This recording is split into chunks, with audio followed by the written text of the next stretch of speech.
We're starting a brand new show here on Pod TV. As you all know, we just finished the online dinner party, but now we've got a new show called Made in Spain, Living in Miami. So I'm going to bring in my two lovely hosts, and they're going to tell about what they've got going on in their part of the world and all along those lines and how things are going in their lives. And I'll let you hear them introduce themselves because that's what this show is all about. And eventually, I might even do it during this show. I'll try to find a backdrop about Miami and all along those lines, as this is a backdrop about Durham, North Carolina. But it's our lovely garden, since I was trying to find something that would be very much a pretty scene, and all along those lines. So we've got these two amazing ladies and all in that space. So I know that the audience would like to learn more about your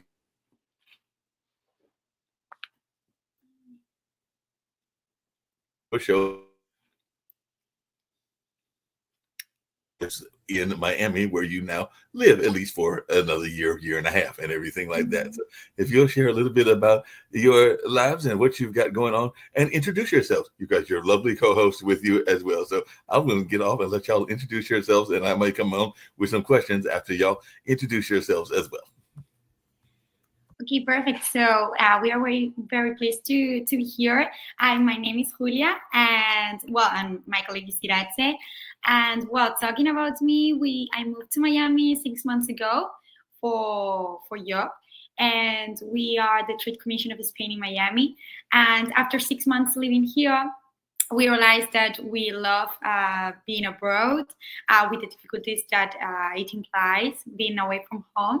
And both of us studied law and international relations, and now we are trying to apply everything that we've learned through our academic life. Great introduction, Julia. My name is Irace, and as Julia said, I also study law, and we're doing the same program here in Miami. We're doing an internship at the Spanish Trade Commission in Miami, and we're very happy to be here experiencing Miami life. And we hope we can answer as many questions that you have. Well, that sounds really good and everything along those lines, and that was a great introduction. I guess the first question that folks will probably be wondering, and hopefully we'll get people answering y'all's questions every week. I know that Nick has been saying he's going to be watching from, actually, he's in Florida today, so I think he's in Tampa, so he's just up the road from y'all and everything, even though he moved to Spain, but he's in Tampa, and I think he's going to go to Utah to deal with one of his pension jobs, and then he'll be back in Tampa, I think in the middle of June, for his 50th. That's right. That was a long time before y'all were even a twinkle in your parents' eyes and everything, but his 50th high school reunion. So he's going to be in Tampa for his 50th high school reunion and everything like that. So he's one of the founders of the network. But what has been some of the popular restaurants that you have found in Miami? And maybe you want to tell us a little bit about some of your popular eating places, since y'all are in Miami. And I know that they have great eating institutions. There's some good Cuban restaurants. There might even be some good Spanish restaurants and everything like that. So I'll start there, since y'all are young people, and I know young people, even us older folks in our 60s, like good food. So tell us a little bit about the food places that you have found so far in Miami. So we especially like one that on Wednesdays most of the Spanish people go, which is called Crazy, and is around the area of Brickell. And we think that's one of the most popular between us. On Wednesday, there is a super cool happy hour that we always go to. We really enjoy that. Yeah, and the owners are Spanish people. Yeah. So it's like every Spanish community goes there. And they have another restaurant also called Dolores. Dolores, but call me Lolita. They're in Brickell too. And it's nice because when you are far away from your country, finding like places where you can taste something that is similar from home, which is not the same, but similar. It reminds us from our home country. So yes, that would be the two Spanish restaurants that we would recommend right now. It's true that the gastronomy part, like in Spain, we eat very, very well, and finding places here to have like the same quality, it's hard. It's hard because we are used to other type of menus or something. Yeah, that makes a lot of sense and everything.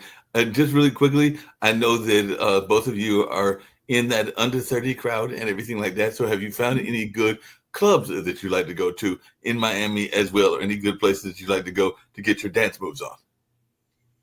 So I think there are two main clubs that we go to. One is called La Victoria, Yes.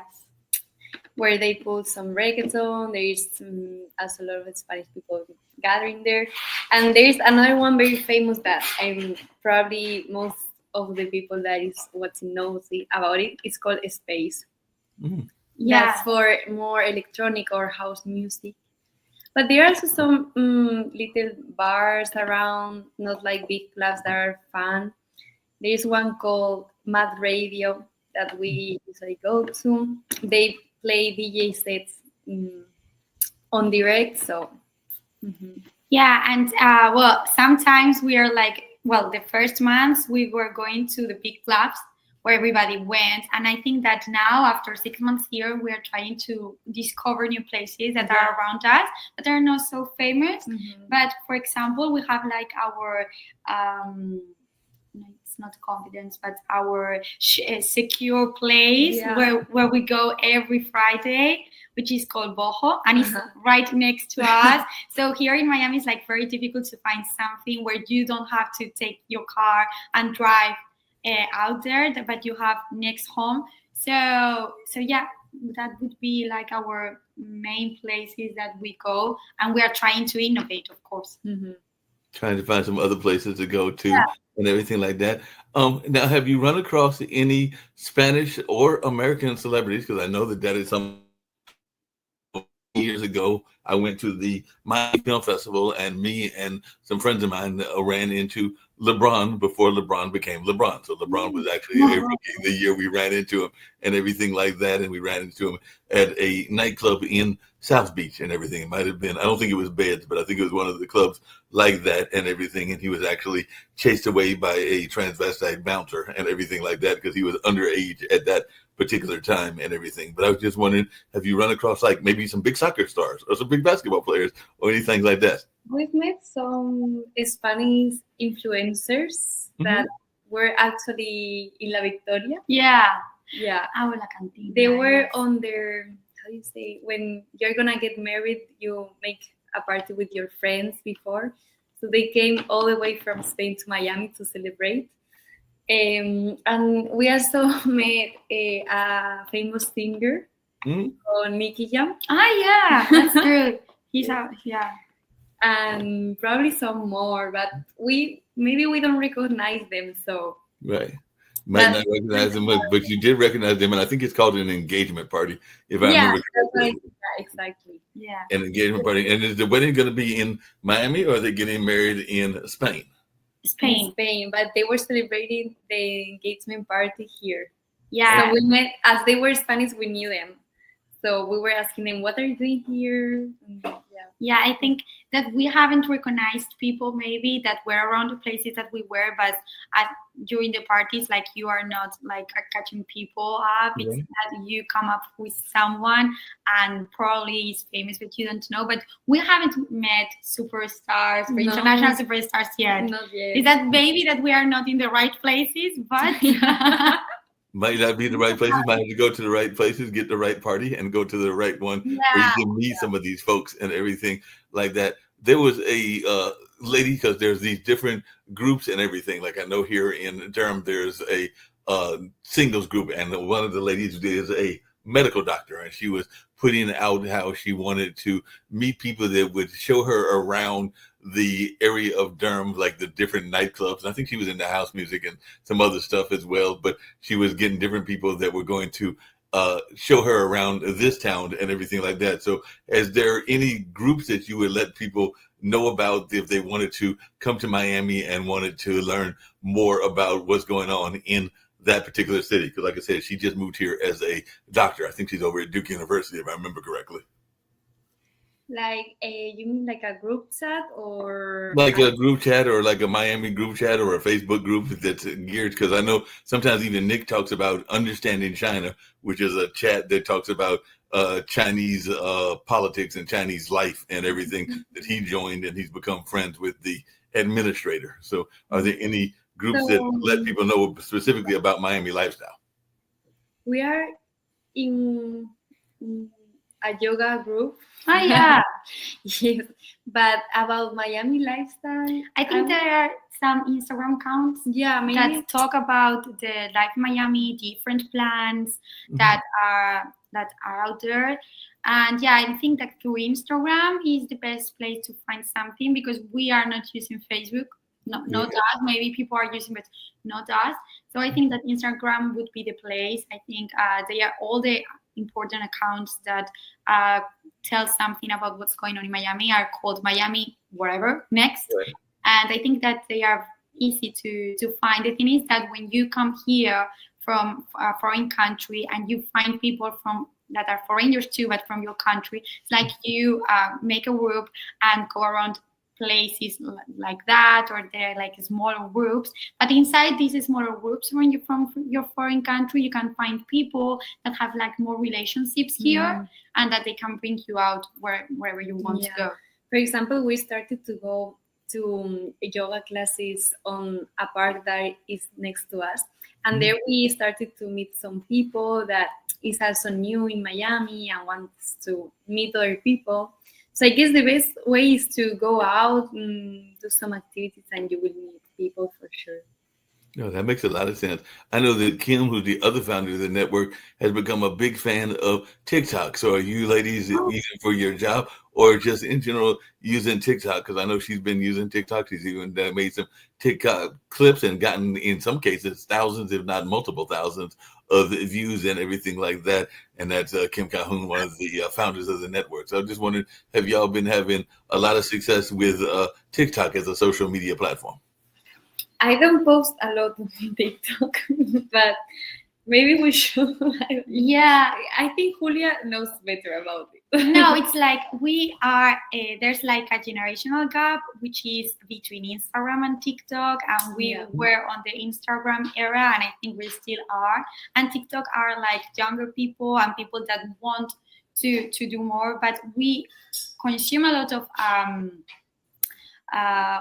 content from TikTok, because it's really interesting. You can find wherever you want on different fields, fashion, traveling, activities, wherever.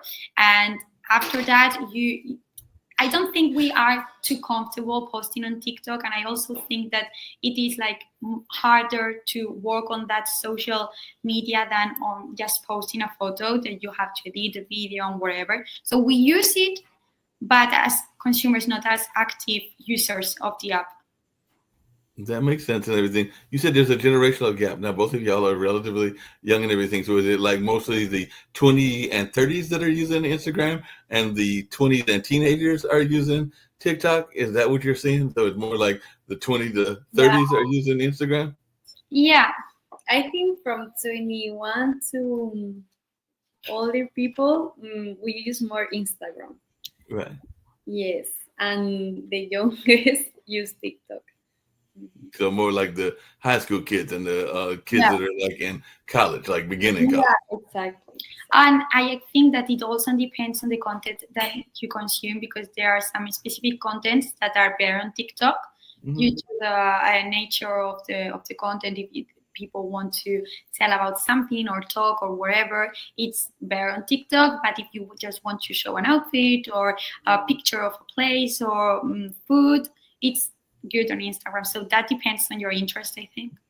Yeah, that makes a lot of sense. That would definitely make a whole lot of sense and everything like that. Now, I'm imagining that there are certain hobbies, and we talked about this last time, that you are probably engaged at. You mentioned yoga and everything.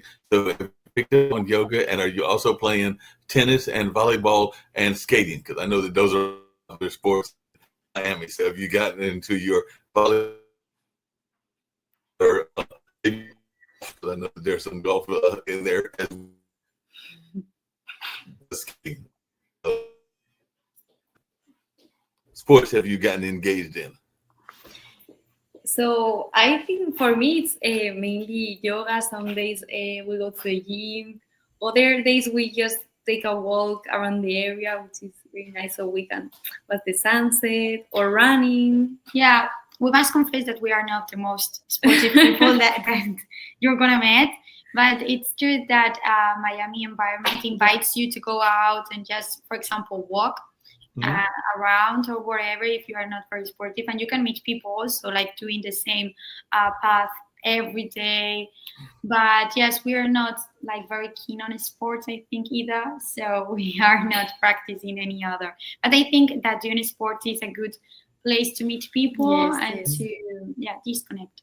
No, that makes a lot of sense. I know when I was down there for the NAPTI conference, a lot of people were fascinated. Just like in Memphis, there's the flamingos. I think that's what they are at that particular hotel. But there are a lot of chickens that are around there. So have you stumbled across these chickens that are all over Miami? And what was your reaction the first time you saw chickens just walking around and not being served in the restaurant, but they were just walking around casually and everything? So what was your initial reaction when you ran across Miami's famous chickens?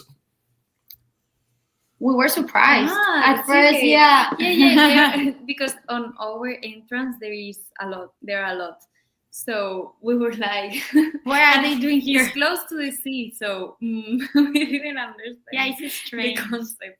But yeah, I think they are cute. They don't bother us. Yeah, but it's true that we didn't expect chicken around us, mainly on the street, because it's not like the typical animal that you find in a big city.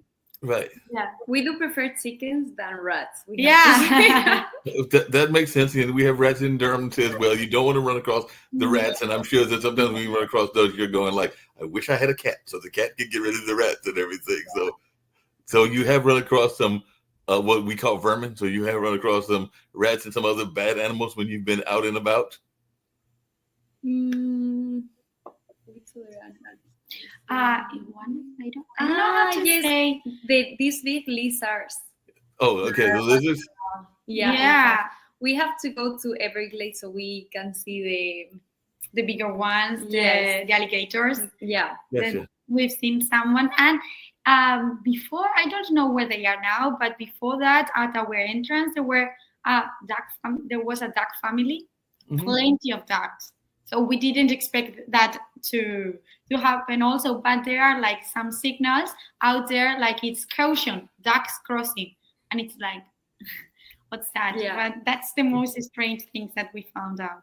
Yeah, that makes a lot of sense. Now, I don't know, and it's, if you want to go there, you can. If you don't want to go there, you don't have to. But you have family that is in Spain. You might have a significant other that's in Spain as well and everything. So how do you maintain keeping in touch with those people that are special to you, since you still got roughly a year and a half to go still there in Miami? So how are you able to keep in touch with those that are special to you, whether that's a significant other or whether that's family members and everything?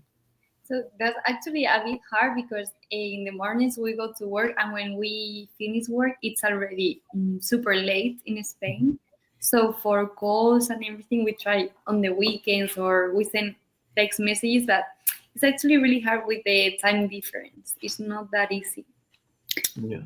Yes, and well, thanks to WhatsApp and video calls, FaceTime, for example, when I was in Spain, I remember that I called my family, but on a regular call. And now I always put the camera on. So just you can be more in touch with your family. And we are always sending photos of everything that we are doing. So it's like social media really helps us to be in contact with our loved ones, even though it's difficult to handle it. Mm-hmm. Now, one of the things that I know that people love is they love to find people of different cultures, and they are fascinated by people of different cultures as well and everything. Because I've got friends even here in Durham that are of Chinese descent, and in fact, they just moved the young couple that used to be from the countries that fight each other, Eritrea and Ethiopia and everything. And definitely there have been some people from some of the European countries and some of the other countries as well. So I'm wondering, are you getting a lot of people that are giving you attention and are fascinated by the fact that y'all are from Spain? And sometimes y'all have to even slap their wrist and be like, no, I'm going back home. I'm not interested in you and everything. So, well, I think in Miami it's not very uncommon to meet a Spanish person. So it's not like the special culture, let's say.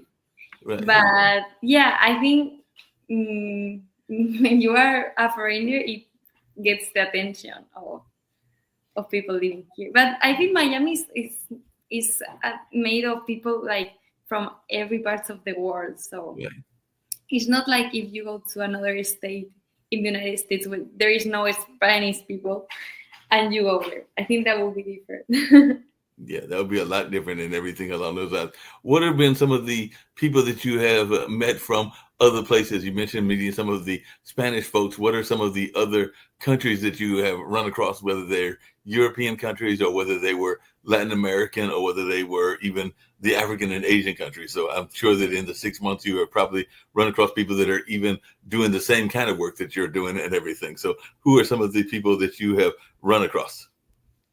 I think Latin Americans are the most that we found out, mainly because of the language. When you are out and then you listen to someone that speaks the same language as you, even though we are very used to speaking English, it's like you started speaking Spanish. It's something natural that comes from us.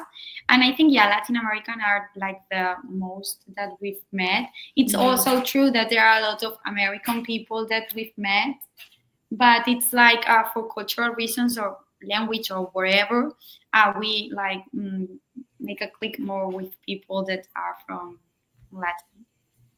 Now, not so much you. Well, you have different facial features. Like one of yours blonde, the other has got brown hair and everything, or brunette and everything like that. So, to my brunette sister and everything like that, do you sometimes find that the people are automatically thinking that you are from like Colombia or Portugal? No, In Spain. no, not for me. She's too Spanish. Yeah, I'm like too Spanish. I think maybe. Yeah, it's that people, if normally they hear me speaking before meeting me, I think that I've never have any. It's because of the accent. Yeah, I think the accent changes. Well, it's true that I have like a funny thing that happened to me, that I got into a taxi here or anywhere here in Miami, and the person that was driving the taxi asked me if I was an actress on a TV series from Latin America. And I was like, no, sorry, it's not me. It's maybe because I'm like too bronzer or whatever, too sun-kissed, but it's not me. But they thought it was you. They thought that you were. I wasn't. So I think it's the only time that it happened to me here. Or in Spain, it never happened to me before. Never at all, and everything like that. Or What was the number one question that your parents ask you about Miami? Because Miami is an international city, and I'm sure that as older adults and everything, that they're probably worried about you and everything like that. So what is the number one question that your parents and your loved ones ask you and everything? That's a good question. Maybe security, I would say, because, well, but in Spain too, it's like if around us the space is secure, that we can go home alone. It's like the first question: if the area that if we are moving is a secure area. I think also they are worried about if we are finding good people to be around. They ask me that a lot, like, how is it with the people there? Have you met a nice people? I think they care a lot about that. They know if you meet good people, we're gonna be okay. Right. That makes sense and everything. Have you run across any of the people in Miami? Because I know Miami has some Spanish television stations too, and Spanish radio. So have you met any of those people connected with that as of yet? Because there is like even Spanish things that are active in the different cities. Because I know even here in Durham, we've got some Spanish newspapers and some Spanish radio and television and everything. So have you ran across any of those folks that are in the Spanish media there in Miami as of yet? So at the trade fairs, like Content or NATPI, we've been with a lot of Spanish firms that also work here in Miami, like Media Pro or some of the big ones. But yeah, it's more in the work environment, as we are in the audiovisual sector. So yeah, it's more related to that, but not in the personnel. Not in the personnel and everything like that. Now, what movies have you gone to see as well? Because I know that sometimes you got to have something to break the monotony. And you mentioned the good food and the good clubs and restaurants and everything. But I'm thinking sometimes you want to go see a good movie or a good play. So what movies or plays have you seen in Miami that if somebody was to come down there in the next week or two, you would recommend that they go see? Or have you had a chance to get to any cultural activities? So I really like going to the cinema. There was a Spanish cinema festival of cinema some months ago, and we went to watch really good Spanish movies like El 47 or Marco. Soy Nebraska. Soy Nebraska. There were a lot of Spanish films, but we also go to watch some Americans. Like right now, we want to watch Lilo and Stitch. Yeah. It's a new release. And also there are a lot of museums that we have to go because we haven't gone. Like Vizcaya Museum, Perez Art Museum. There's a lot of cultural options that people can go to. Even if you think that Miami is not very cultural or that it has a lot of cultural activities, it has a lot. It's not just beach parties. Not just the beach and everything like that, and all on those lines. I had two other quick questions for you and everything. One is, I know that Scarlett, who is a friend of Kim's, is down that way and everything. So I was wondering, have you been to Art Basel yet? Because I know that she's involved with that and she's down there in that area, and she was actually at NAPTI and everything like that. So I know she still is involved in that whole AI space and all along those lines. So if you had a chance to go to Art Basel as of yet. So we haven't got the chance because we arrived in January, but we are really looking forward to Art Basel. Like everyone told us, it's one of the best weeks in Miami. We have some friends visiting us, so I think it's gonna be amazing. Yeah. It sounds like that's going to be like a fun. We'll have to put you in touch with Scarlett so that you can connect with her, because she knows some influencers as well. So she's very much involved in the influencer space as well. How much does it cost to, when y'all flew to Miami, is Miami to Spain an expensive flight, or did you have to work out a good deal with the airline so from Spain to Miami, and did you have to get routed through another city? So it depends on the dates, but it's not, you can find good deals. I just got my flights today to go to Spain in summer, and I got them for like 700, like the two ways. And so I think the distance is like Spain is pretty far away, but for that price, I think it's okay. Yeah, the connection is not that bad. Yeah, because it's a direct flight from Miami to Madrid, so that's perfect. And you can go to Madrid or Barcelona. So there are a lot of options. I think it's really well connected, so it's a positive point between the relationship between Miami and Spain. Okay. And you said you're going in the summer, like in July or August, and how long are you going to be going back home to Spain?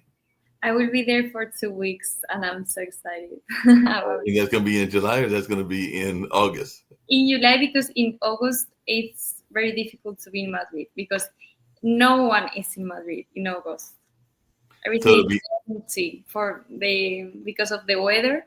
It's like more than 40 degrees Celsius.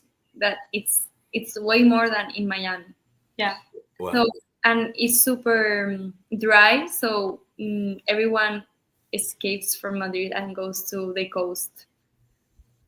The people that are lucky and do not have to work in that month, because we some years had to work in August in Madrid, and it was horrible.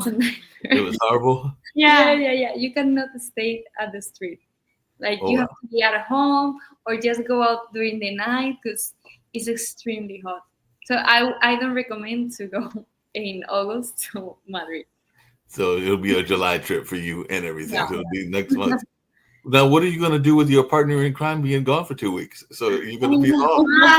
I'm going to miss Fortunately, we have other friends, but are going to miss her a lot. But I go to Spain end of August and in September. So yeah, we're going to separate a bit, but just for a few weeks. Yeah. So just wait for her.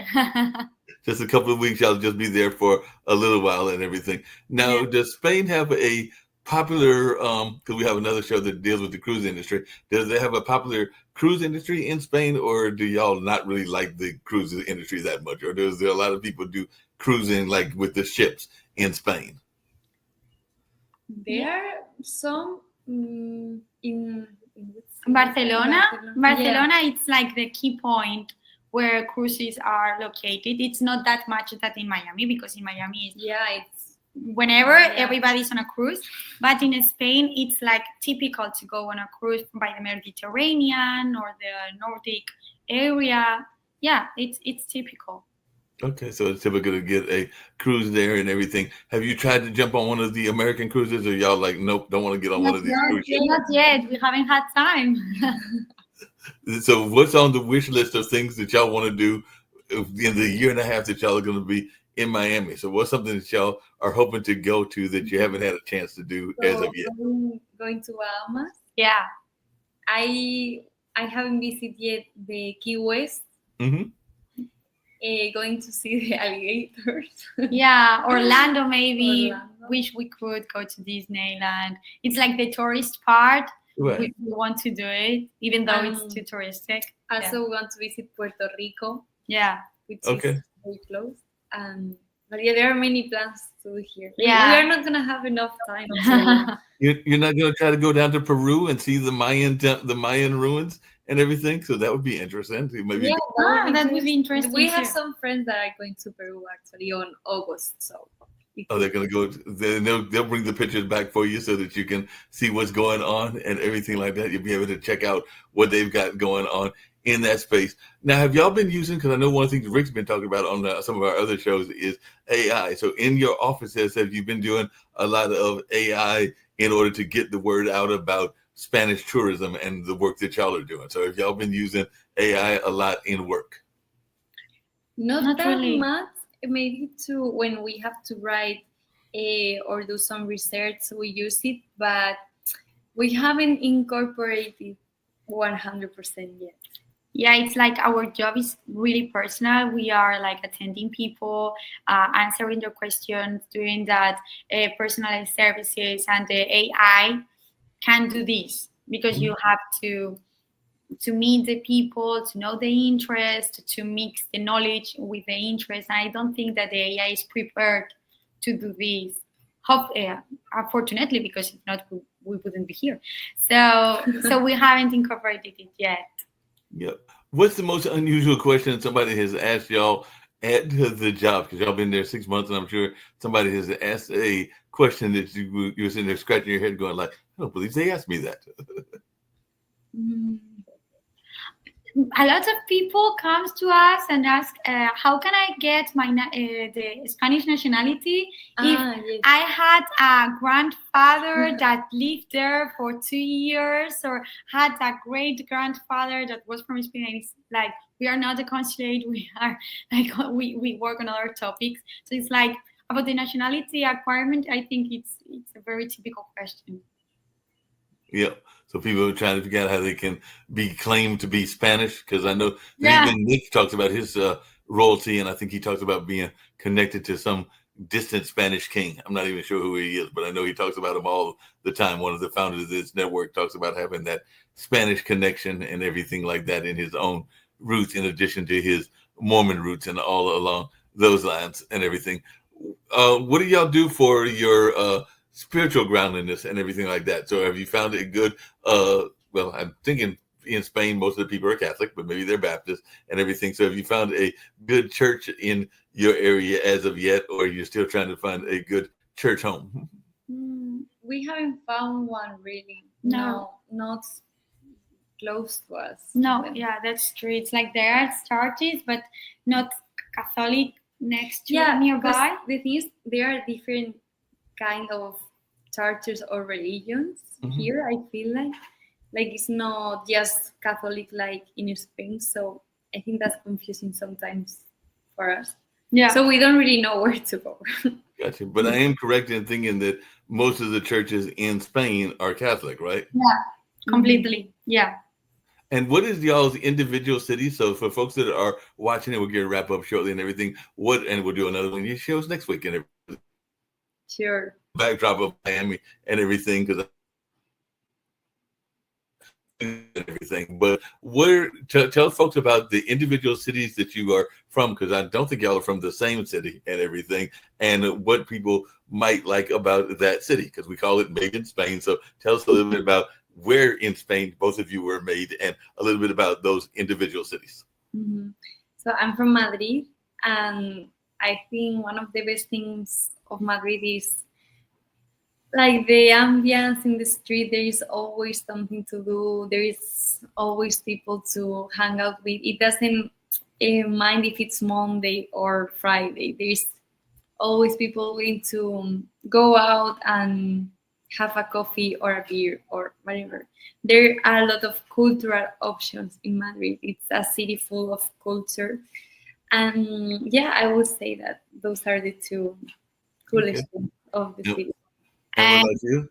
Well, I'm from the north of Spain, from Navarra, and from a very little village, Vallata studied out Pamplona. And Pamplona, it's famous because of the parties, the San Fermines. And I think that it's a really cool city. It's much smaller than Madrid, which is the capital. But I think the north of Spain, it's sometimes a bit underrated. And the truth is that it has lots of options regarding gastronomy, good weather. Sometimes it's true that the weather is not always good, but people are nice and the plants are really nice, and like there's a good community that it's open to everybody. And the good things about Spain, it's like every region has its own culture, so it's really multicultural. The ambience that you can find in Spain, it's not the same where you can find in Madrid or in the north or in the south. Yeah, and I think that to meet Spain, you have to meet every single part to know what Spain is. Yep. One of the things I know about Spain and other parts, how are the open air markets and how is that experience? Because I know that sometimes you will get to groceries in the regular grocery store, but it's my understanding that in parts of Spain, the country part, that there are like these open air markets. Mm-hmm. Yeah, there are a lot where you can get food from.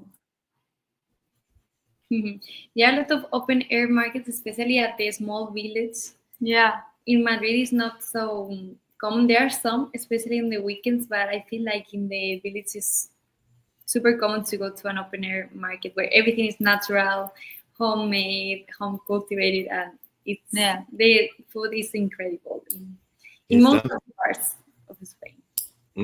Sounds delicious and everything. What are some of the are there, because here in the States a lot of people are into craft beers and craft wines, and I do know, but I think Spain is known for some wines as well and everything. So what are some of the drinks that people might find that they might want to get if they are into the drinks or the spirits and everything? Because like I said, most times when people think of spirits, they think of France, but I also know that Spain has some beers and wines as well. So what are some of the wineries that people might want to check in your home country? For sure, the wines of Spain are incredible. I would say one of the best around the world. Not because I'm from Spain, but I really mean it. We have Rioja, Ribera, and well, there are many, but the qualification of these wines is different from the ones made around the world. So I think it's more difficult for the people to know what to buy. So for example, a really good red wine would be Crianza. Yeah. It's different. Well, the thing is that there's like a big range of different wines that you can taste, and it's like you don't have to taste red wine. It's like inside the red wine qualification, there are a lot depending on the quality that you want or the money that you want to spend. So I think that it's really cool. Here in the United States, it's like Spanish wines are not really recognized. Yeah. We don't know exactly why. Well, yeah, because they are far away. California has its own production, whatever, but the Spanish has a very, very good offer and good quality. Yes, we're gonna explain this better. Yeah, I know. Yeah, that would last like for 2 hours. Yeah, like the difference between how Yeah, we'll have to get into a whole conversation about the wines. That could be a whole episode and Yeah. everything like that. 'Cause wines in Spain. yeah, wine in Spain. That could be one of the episodes that we can get into. And just really quickly, and this will be the last question for you. How is the car culture in Spain? Because I know that a lot of times in Germany, there's those fast routes that at incredible speeds and everything. I think it's called the Autobahn and everything like that. So are there any particular brands of cars that are particularly popular in Spain? Like I know my younger brother, who's 7 years younger than me, so he'd be mid-50s, is a president of the Polaris Club. So if y'all ever, it's like a wheel. So it's one of those 3-wheel cars instead of 4 wheels and everything like that. So it looks like the Batmobiles. But I just wondered, are there any popular cars that are popular to the Spanish culture, and do y'all drive as fast as the folks do in Germany? Because every time I talk to people that have been on the Autobahn, they talk about how fast it is. No, we cannot drive as in Germany, because in Germany they have these, they can go at the velocity that they want on the highway. And that's only in Germany. It's the only country in the world. In Spain, there are a lot of controls of speed. So even though people still go fast, I would say, especially in the highways. And regarding cars, for example, we don't have trucks because everything is smaller in Spain, so we don't use trucks. I would say popular cars in Madrid could be a Mini, Audi. It depends, because there are many, but of course they are not as the luxury cars in Miami. That we are used to see. Here everyone has a luxury car. In Spain, it's not like that common.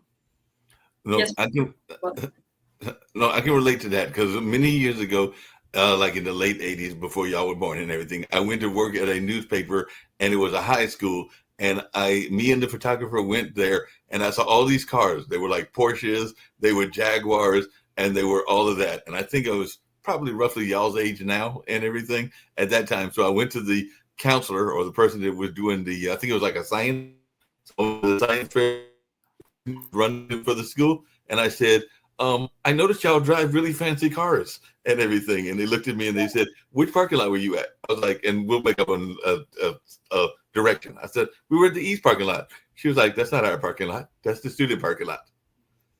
So all those fancy cars were the fancy cars of the students and everything. So they had Jaguars and Porsches and Benzes and all of those fancy cars. I wouldn't say that is the common thing in Spain, to be honest. But no. Yeah. And I'm sure everybody's trying to drive by y'all and impress you with their fancy cars, and y'all are sitting there going like, not impressed. Yeah, I can imagine. Yeah. Well, this has been a great conversation. It's went for about 45 minutes, which I was hoping for, 45 minutes to an hour. So we'll try to do this every Wednesday at 6 o'clock. So I'll see y'all next Wednesday. Okay. I'll send you another link, and I'll give y'all a backdrop of Miami. I won't give you the pond this time. I'll give you a backdrop of Miami, and I'll also try to find some commercials about some Miami restaurants and Miami products and everything. So I'll try to find some Miami days to add to the show and everything. So Thank you. next week. And right now we're going to go out with a commercial about I think we'll do keep our kids safe, because that's always a good thing to do. And then we'll also have Kendu Spice, which is a spice company and everything like that. So we'll end with these two commercials and everything. But you two ladies were amazing as always, and I look forward to seeing y'all next week.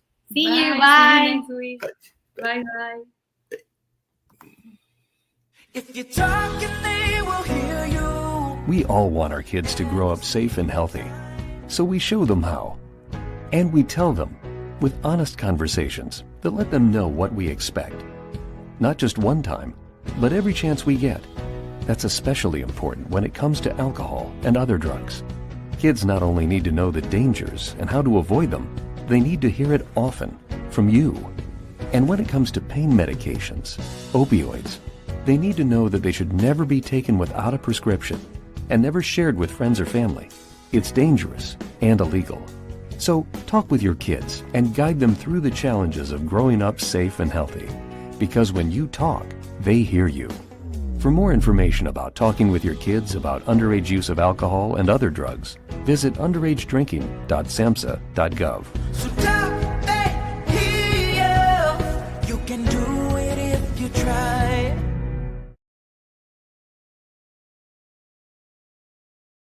You know how how people love to enjoy food and don't understand how to flavor their food or how to replicate a meal? They're interested in supplements but don't know where to begin? Well, what I do is I take the guesswork out of enjoying flavor and wellness with my flavorful spice blends so that they can create delicious meals with healing benefits.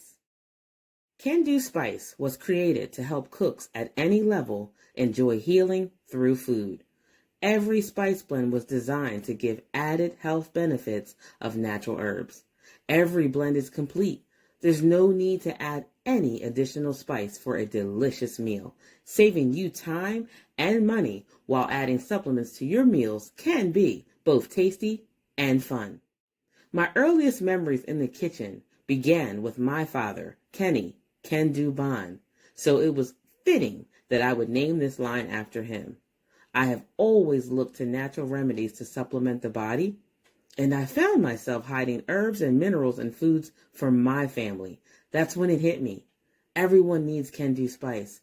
Everyone should be having this. It's an exclusive brand for cooks at any level who want to create flavorful dishes with healing benefits that can satisfy the body and soul.